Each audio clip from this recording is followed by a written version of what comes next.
Hello and welcome to Kinboshi Sumo, an outlet where we cover the time-honored art of two large men striking one another in an extremely particular and particularly entertaining fashion.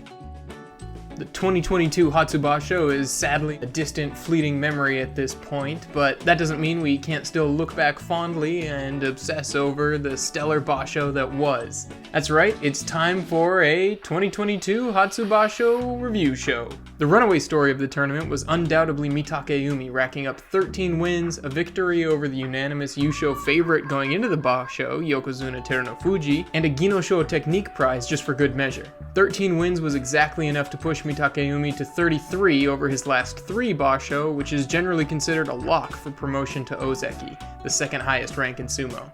It took the jolly Mitakeumi 28 Basho and Sanyaku, the 3 rankings at the top of the Sumo Banzuke, to finally earn his promotion to the second highest rank. But after those 13 wins, the Emperor's Cup, and a special prize, he authoritatively put a stamp on his promotion bid. This is great for sumo, especially when you consider the disappointing results from the other 2 Ozeki, Takakeisho, who pulled out day 4 with a right ankle injury, and Shodai, who looked completely devoid of morale and fight until the final 5 days of the tournament after his battle with eventual champion Mitakeumi. It seems like that bout kinda shook the cobwebs off, and hopefully that says something for Shodai's next tournament. But regardless, both of the former Ozekis, still Ozeki, but they will be Kadoban in the upcoming Hatsu Basho in Osaka, and so they'll need to secure winning records or lose their Ozeki rankings. Hopefully that little extra bit of motivation gives us a really exciting Yusho race in Osaka coming up in March. But in fact, other than Mitakeumi, it was a bad showing for all the Sanyaku, as not a single one besides Mitakeumi even finished with a Kachikoshi winning record.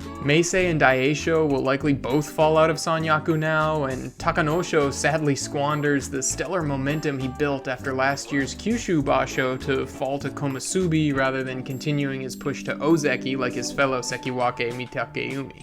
And no, we haven't forgotten Terunofuji, but we saved him for last because this tournament was a strange one, leaving us to wonder if he's really fully healthy. He coughed up a pair of Kinboshi upset losses, of a Yokozuna being upset by a rank-and-filer Maegashira man, both to Abi, who had a stellar performance, but also to the Mongolian Ironman Tamawashi on day 6, which was a real shock.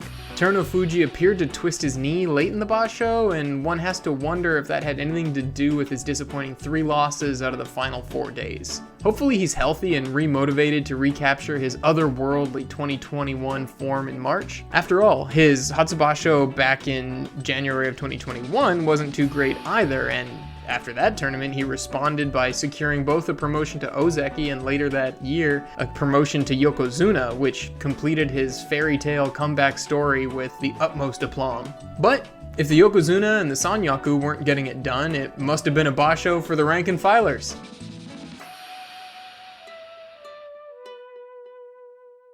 Abi continued his post-COVID ban resurgence to nearly force a 3-way playoff on the final day and locked down the Shukunsho Outstanding Performance Prize for his efforts. With nearly every Sanyaku title rikishi faltering and Abi posting back-to-back 12-win and special prize performances, one has to wonder just how high the Sumo Association will let the Maegashira 6 rise. With Mitakeumi and Takanosho both vacating the Sekiwake ranks, in opposite directions albeit, and with the fact that he has already held the Komusubi rank before, I wouldn't be surprised to see Abi at Sekiwake next Basho with a chance to start building his own Ozeki case a la Mitakeumi. Joining him there could be Wakataka Kage, who continues to grind his way to Kachikoshis after tough starts to stiff competition, and because he already held the Komusubi title last year, I could see him being the guy to move up, especially considering the other contenders around him are slightly less impressive. But it could be Wakataka Kage's sort of technique doppelganger and rival of sorts over the last half dozen Basho, the young gun Hoshoryu, who closed out the Basho with a strong 11-4 record.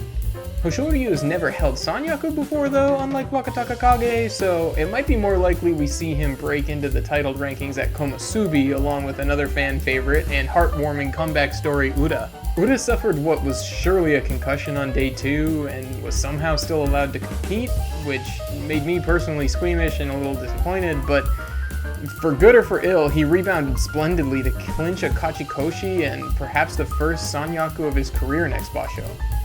Everyone's favorite little big man Ishiura also put together a stellar 11-win Basho, and it will be exciting to see him tested at a higher Maegashira rank in March, but I can't imagine he'll go all the way up into Sanyaku. He was just starting too low down the Bansuke. And Kotonowaka looks like he has finally recovered from that brutal knee injury he suffered in September last year after 11 wins, a special prize, and a spectacular match with Abi on the final day, where he also tried to force his way into the Yusho conversation. He'll surely go screaming up the Bansuke for March.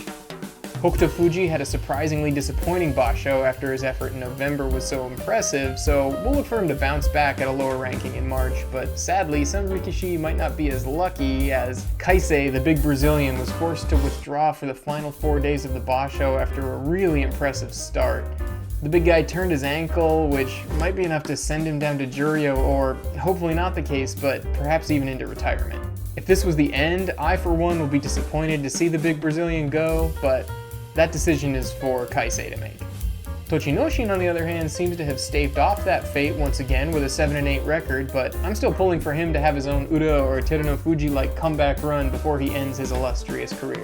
Tochinoshin's European compatriot Aoyama had a great Basho and actually posted his first Kashikoshi since March of last year. I was really impressed because all three of those guys had been sliding pretty much the entirety of last year, so it was good to see at least one of them sort of rebound. As far as newcomers, I was torn by the results that saw Wakamoto Haru close out the tournament in style and run up to 9 victories, but sadly that meant watching Oho finish a collapse that ended up totaling 5 straight defeats to clinch a Makukoshi losing record and likely demotion back to what continues to be an increasingly competitive Juryo, so I'm not sure how quickly Oho will bounce back up. He just was so impressive to start the tournament, so it's just a shame to see him go. But speaking of Juryo 1 Kagayaki may have done just enough to get himself promoted straight back to Makuuchi with an 8-7 slimmest of Kachikoshis. Not surprising to see him bounce back after his first stay in Juryo since 2016, but not exactly a performance to get one excited for his bounce back in the top division next month. Both Juryo 2 men will likely jump back up, as Nishikigi finished 9-6 and Kotoshoho finished 11-4 and won a playoff against Yago on the final day to win the Juryo title. Nishikigi certainly has pedigree as a former Maegashira 2, but his best days may be behind him, and predictably, I'm much more excited to see 22-year-old former Maegashira 3 Kotoshoho return, especially after that impressive win at the end. Hopefully he can be as impressive as his 2 Makuuchi stablemates Kotonowaka and Kotoeko were in January on his return, but ultimately, at only 22 years old, I want to buy all the stock I can in this young Rikishi after an unfortunate injury ended his last Makuuchi run. Kotokuzan is also in the mix anyway to get the nod and move up to Makuuchi for the first time in his career after posting his second consecutive double-digit win Basho, 11 wins in November and now 10 in January. But coming from Juryo 4, I suppose there is some chance he doesn't climb all the way up, if not enough Rikishi drop down. But something's telling me at least 4 Rikishi are leaving, between Kaisei, Tsurugisho, Oho, and maybe Ichi Yamamoto, as the November Juryo Yusho winner sadly had a dismal January. For now, we're left waiting on the February Bansuke to be released and formalize these changes, while also crossing our fingers that Omicron finally finishes its grisly work and leaves Japan before March, so we can have a full slate of top division wrestlers after seemingly every wrestler caught COVID in late January and early February, including Ozeki Mitakeumi. Luckily, we haven't seen any reports of any serious health conditions coming out of these cases, in the world of sumo at least. For now though, there's nothing we can do but wait for February 28th and stare longingly at March 13th on our calendars for Osaka to light up at the Edion Arena and finally give us Ozumo back in our lives for another couple weeks. So until then, thanks for listening everybody. We'll talk to you again in a couple weeks. Bonus segment! So here's the deal.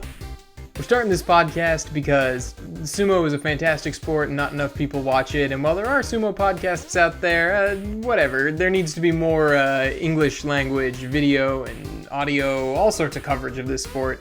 And in line with that fact, we've actually designed sort of a really simple fantasy sports sumo kind of system to help people get into it. So if you are someone like me who until recently followed every Bansuke just by yourself with no one to talk to, but you're looking for a way to kind of engage your other friends who may be interested in sports or maybe interested in Japan or maybe just want to do something together, streaming online or going over to each other's houses to watch something together, we'll have an episode coming up in the coming weeks that'll break down this really simplistic system we use and the point system we use that hopefully you can use with your own friends to give them a reason to watch sumo with you and follow this sport that we all know is perfectly worthy of obsession.